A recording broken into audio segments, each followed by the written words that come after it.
해피 뉴 이어! 라고 해야 되는데 연초부터 증시가 심상치가 않네요. 어찌됐건 여러분 새해 복 많이 받으시고요. 그럼 바로 다음 주에 어떤 일정들이 있는지 월스파 바로 시작하도록 하겠습니다. 항상 매월 첫 번째 주간은 미국에서는 이제 고용과 관련한 지표들이 나오게 되는데, 지금 저희 월스파를 찍고 있는 날짜가 금요일이잖아요. 그래서 오늘 밤에 12월 고용 관련한 데이터가 나올 예정이에요. 그래서 그 관련한 내용은 뒤에서 좀 더 다뤄보도록 하고요. 다음 주에는 주 초반보다는 주 후반에 중요한 이벤트들이 있습니다. 보시다시피 다음 주 목요일과 금요일 단에 가보면 중국의 소비자 생산자 물가 지수, 그리고 여기에 중국에서는 통화 관련한 데이터들이 많이 나오게 되거든요. 통화나 대출 관련한 데이터들도 나올 예정입니다. 그런데 보통 이제 중국 같은 경우에는 딱 날짜가 정해져 있지 않아요. 그래서 정확하게 날짜가 픽스가 되어 있지는 않지만 일단 예상 날짜가 이 정도가 된다라고 알고 계시면 될 것 같고요. 또 중요한 거는 미국의 12월 소비자 물가 지수가 발표가 됩니다. 이미 지난 11월 달 같은 경우에 7.1%까지 CPI가 내려와 있는 상황이어서 지속적인 둔화 압력이 있다라고 하는 건데, 오늘 어떤 지표들에서 그런 부분들이 좀 나타나고 있는지 한번 또 말씀을 좀 드리도록 하고요. 이제 금요일 날 가게 되면 12월 중국의 수출입 동향 데이터가 발표가 돼요. 특히나 여기에서는 이제 수출 또는 수입 둘 다 이제 중요하긴 합니다. 그래서 이 부분들이 어떻게 되는지도 봐야 될 것 같고요. 그리고 이제 미시건대에서 소비자 기대 조사, 여기는 잠정치, 즉 예비치입니다. 여기에서 소비자들의 소비 심리와 관련한 부분이라든지, 그리고 인플레, 즉 기대 인플레와 관련한 부분들이 향후에 어떻게 변화했는지를 좀 여러분들께서 챙겨보셔야 될 것 같다라고 말씀 좀 드리고 싶고요. 좀 주요 일정들에서 보면 주 초반에 지금 미국에서 CES가 열리고 있거든요. 저희 팀에서도 순달람 한 종목 선임이 지금 CES에 넘어가서 매 아침마다 저희가 또 라이브로 연결을 해서 진행을 하고 있는데, 제약바이오 쪽에 CES라고 할 수 있는 JP모건 헬스케어 컨퍼런스가 열립니다. 여기는 뭐 국내외 관련한 기업의 이벤트가 또 예정이 되어 있기 때문에 한번 참고해서 보시면 좋을 것 같고요. 이제 본격적으로 연준 위원들의 발언들이 예정이 되어 있는데, 다음 주에 보셔야 될 거는 이제 제롬 파월 연준 의장이 통화 정책과 관련한 내용은 얘기하지 않고요. 여기에서는 중앙은행의 독립성과 관련한 내용을 좀 얘기를 하긴 하거든요. 그래서 이 부분에서 좀 어떤 내용들이 나오는지 한번 참고해서 보실 필요가 있지 않을까 생각이 되고, 주 후반으로 가게 되면 중요한 게 여러 가지가 또 나오게 되는데, 이제 간밤에 깜짝 시장을 놀래켰던 제임스 블러드 세인트루이스 연은 총재의 발언이 또 다음 주에도 예정이 되어 있습니다. 제가 뒤에서 좀 다루지 않았기 때문에 여기서 미리 말씀을 좀 드리면, 올해는 제임스 블러드 총재가 어떤 얘기를 했냐면 디스인플레이션이 될 수도 있다, 이런 얘기를 좀 했거든요. 그러니까 인플레이션이 경감이 된다라는 이런 내용을 좀 얘기를 하긴 했어요. 다만 앞에 여러 가지 좀 전제 조건을 달기는 했지만 이때까지 매파적이었던 이 사람이 왜 갑자기 또 이런 얘기를 했는지, 이제 다음 주에 또 어떤 논조로 바뀌는지 또 한번 봐야 될 것 같고요. 이제 본격적으로 실적 시즌입니다. 세계 최대의 메모리 반도체, 비메모리 반도체 회사죠. TSMC가 다음 주 실적 발표를 할 걸로 예정이 되어 있는 상황이고요. 우리나라 같은 경우에는 금요일에 금통위 회의가 있습니다. 지금 우리나라의 기준금리는 3.25%이죠. 지금 시장 예상은 25bp 정도 올려서 3.5% 정도가 될 걸로 예상을 좀 하고 있는데, 다음 주에 어떤 결과가 나올지 봐야 될 것 같고요. 이제 금요일부터 시티그룹, JP모건, 웰스파고, 뱅크 오브 아메리카 등등 이 금융주를 필두로 해서 미국의 실적 시즌이 개막이 된다라고 보시면 되겠습니다. 자, 본격적으로 좀 보도록 하죠.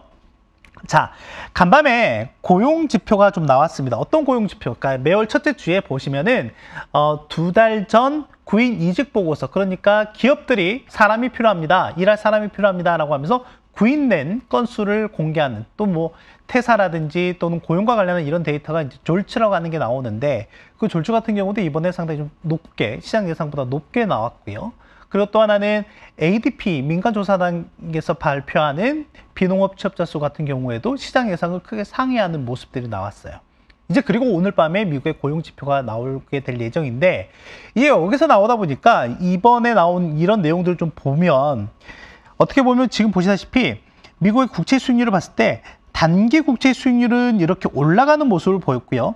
장기 국채 수익률이 이렇게 내려오는 모습을 보였습니다.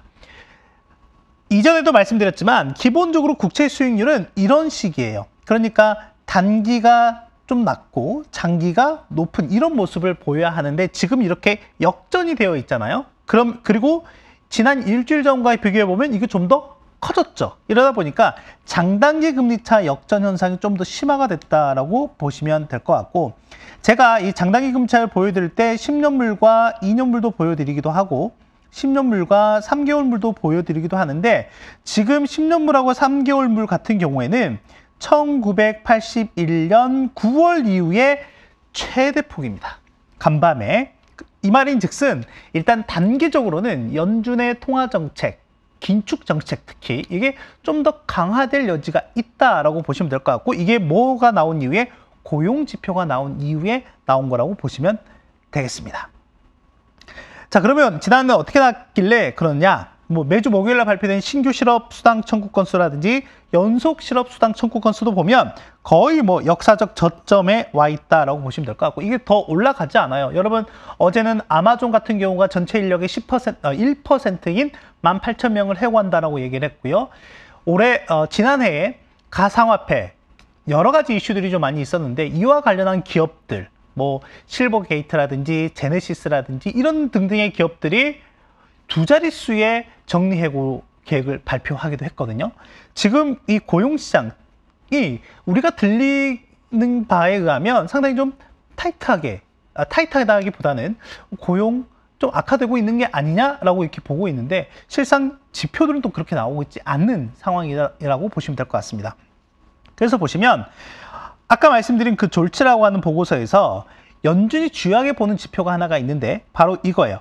실직자 한 명당 일자리 수가 얼마나 오픈이 되어 있느냐라고 하는 건데, 지금 보시면 거의 1.7에서 1.8 정도가 되고 있어요. 그러니까 제가 당장 실직자가 돼서 이 구인시장에 나가게 되면 내 앞에 거의 1.7개, 1.8개, 즉 일자리를 선택해서 갈 수 있다라고 하는 거죠. 조건만 맞는다면.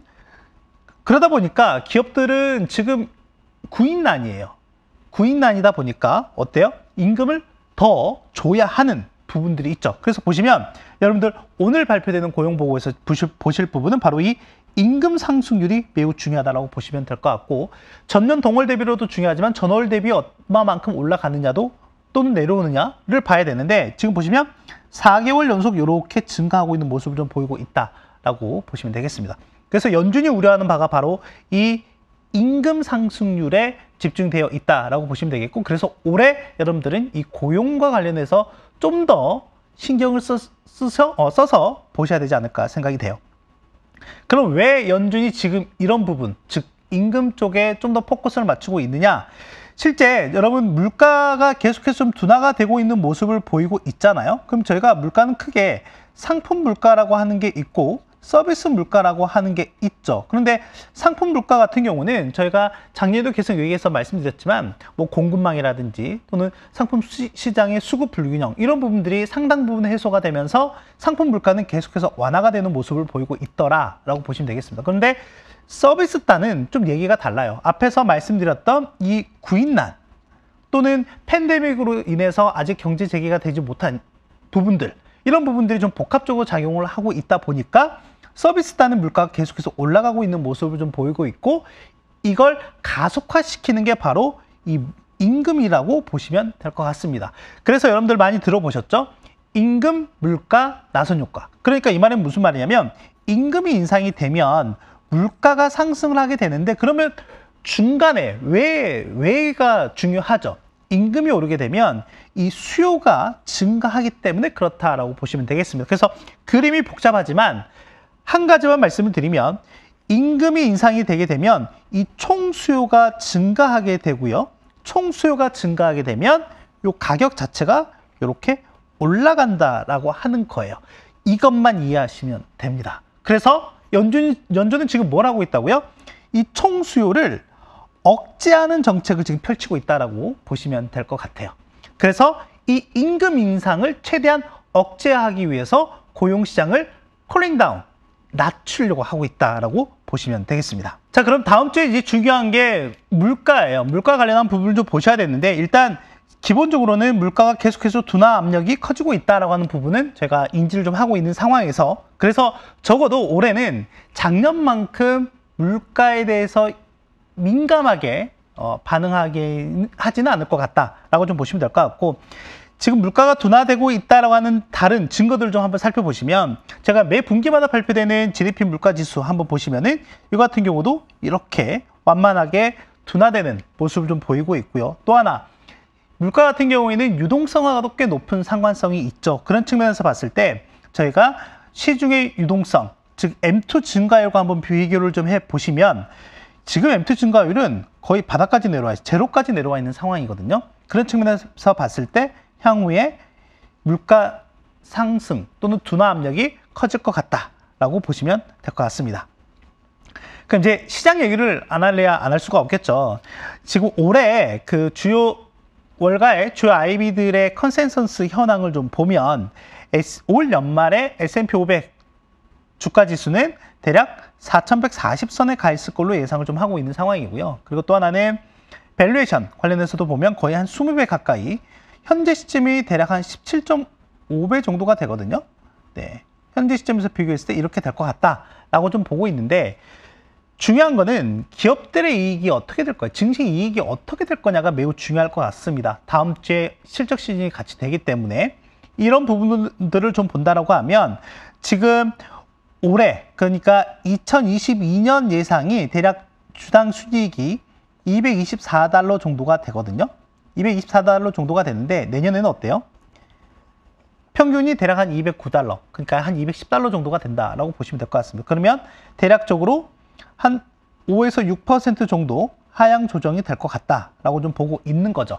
이거는 기본 가정이 이렇게 되고 있다라고 보시면 될 것 같아요. 그런데 기본 가정이 아니라 만약에 향후 시장 상황에 따라서 좀 달라지는 부분에 따라서 S&P 500 주가 지수의 타겟팅도 좀 달라질 가능성이 있다라고 보시면 될 것 같은데, 그걸 이 표로 좀 정리를 해왔습니다.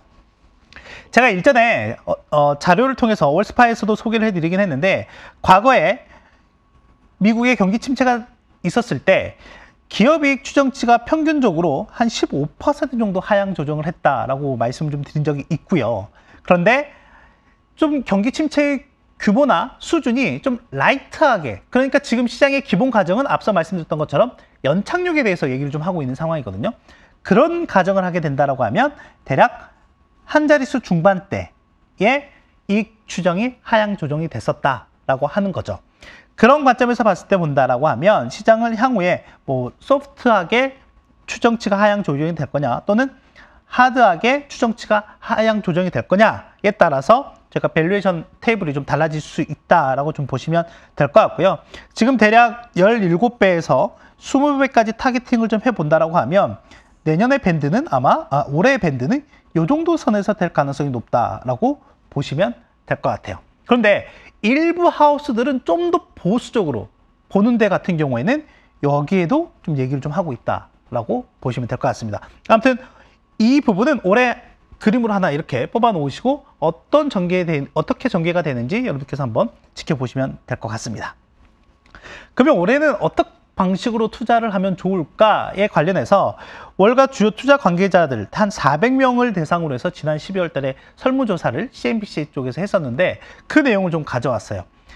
근데 결론적으로 말씀드리면 여전히 금리 수준이 높은 상황이 유지가 된다라는 그런 부분들에서 봤을 때 성장주보다는 가치주 쪽에, 그리고 경기 민감주 쪽보다는 경기 방어주 쪽에 대한 투자 매력이 있는 걸로 나타났고요. 실질적으로 보면 에너지라든지 고배당이라든지 금융이라든지 헬스케어, 이런 쪽이 실제 이 대형 기술주보다는 좀 더 매력적으로 다가온다라고 이렇게 답한 부분도 있으니까, 여러분들의 투자 전략, 투자 스타일을 세우실 때 참고하시면 도움이 될 것 같습니다. 정리해 보도록 하겠습니다. 일단 다음 주에 중요한 거는 물가 관련한 데이터가 좀 발표가 될 예정이에요. 그런데 그 전에 고용과 관련한 부분들이 올해 여러분께서 다시 한번 또 챙겨봐야 된다라고 좀 말씀을 드렸고, 매주 발표되는 실업수당 청구 건수 같은 경우에는 이미 역사적으로 좀 최저 수준까지 와 있다라고 보시면 되겠고, 지금 ADP 민간 고용도 시장 예상을 좀 상회를 했죠. 그래서 오늘 밤에 발표되는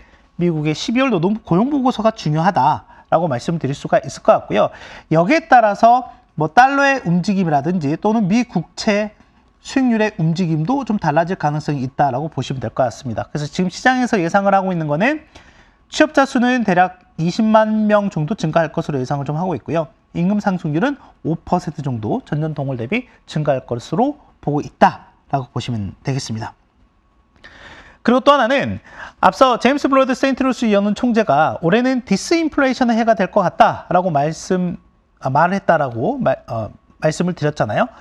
이런 부분들 같은 경우에는 솔직히 다양한 분야에서 인플레이션 둔화 압력이 확인이 좀 되고 있다라고 보시면 될 것 같은데 앞서 뭐 GDP 물가 지수와 연관지어서 말씀드리기도 했고요. 또는 뭐 M2 이런 부분과 같이 이제 말씀드린 적이 있으니까 이런 부분들 같이 좀 참고해서 보시면 좋을 것 같고 또 하나는 지금 공급망과 관련한 부분들도 보면 이제는 뭐 거의 걱정할 부분이 아니다라고 보시면 될 것 같아요.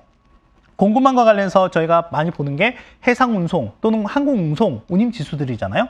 이것들이 지난해 대비 보면 상당히 많이 낮아져 있다라고 보시면 될 것 같고요. 다음 주 중요한 거는 본격적으로 어닝 시즌 이제 돌입을 하게 됩니다. 이미 좀 눈높이가 낮춰져 있는 상황인데 기업들이 이제 실적을 발표하고 나서 컨퍼런스 콜을 또 진행을 하거든요. 거기에서 올해에 대해서 어떤 전망을 하는지 그리고 어떤 경영 전략을 세우는지도 같이 한번 참고해서 보시면 좋을 것 같습니다. 네, 한 해가 바뀌어서 이렇게 여러분들을 만나게 됐는데요. 올해도 다양한 정보로 여러분들께 유용한 정보를 전달해 드리도록 하겠습니다. 안녕! 다음 주에 만나요.